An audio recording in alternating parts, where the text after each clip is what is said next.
Let's talk about what an integrative psychiatrist is.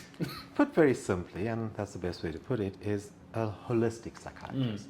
Someone that takes into consideration the whole individual, the whole aspect. When I say whole individual, their physiology, their environment, their drives, their motivations, their childhood variables, their exposure of belief values and systems that they live in confines of their mind. They structure this, look into variables of how ego was constructed in their nurture, and then reviewing this to a version that suits them better. So from if we have to break down first what in my understanding the core to all of psychiatry is a distortion of your survival state, your physiology. We have two basic physiologies. We've got restoration and growth, and fight and flight physiology. And within a fight and flight physiology, we have an inundated release of adrenaline and cortisol as your hormones from your adrenal gland.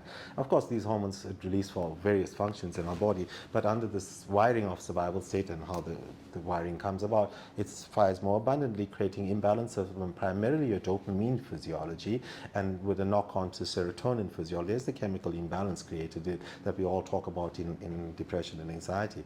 And with this being protractedly running through open-endedly, this functional imbalances start creating energy releases in our body that gives us the symptoms that we call psychiatric symptoms, whether it's the tightness of chest, surges through your neuromuscular junction of dopamine, or the palpitation and flush state of dopamine through your cardiovascular circuitry, or the restlessness that comes from dopamine imbalancing in your cerebellar circuitry, or that background buzz in your mind from your limbic circuitry, dopamine surging everywhere, and excessive dopamine in the prefrontal give you imbalances there to impacting focus, attention, concentration, and all executive functioning. So distorting there and dysregulating sleep process, because activation of dopamine in the prefrontal robs you of switching off at night. The prefrontal is woken up by dopamine, and residually have non-restorative sleep processes, then walking up into another cycle of dysfunction of the prefrontal, letting down its regulatory to the rest, and dopamine then surging to give more dysfunctions of rumination, impulsivity, obsessive thinking, paranoid thinking, anxious thinking,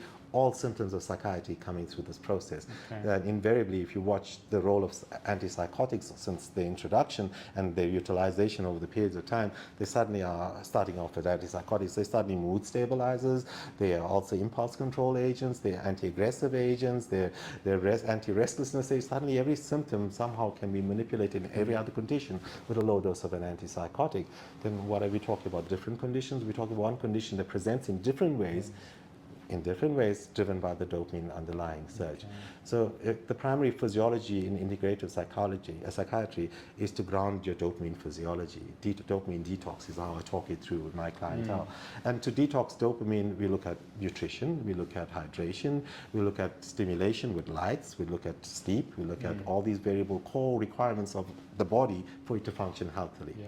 And that's what integrative psychiatry comes at. At the same time, taking out the narrative, what sits in the patient's mind in life story, and revisiting that narrative in the most psychological logic way to add a more of a flow to the dot joining and making sense of their life in a way that they grow from it, learning the lessons of their life, rather than weighing themselves down with judgments or frustrations, rejection, inadequacy, or any of the negative spectrum of thinking that comes out when you don't know how to process something.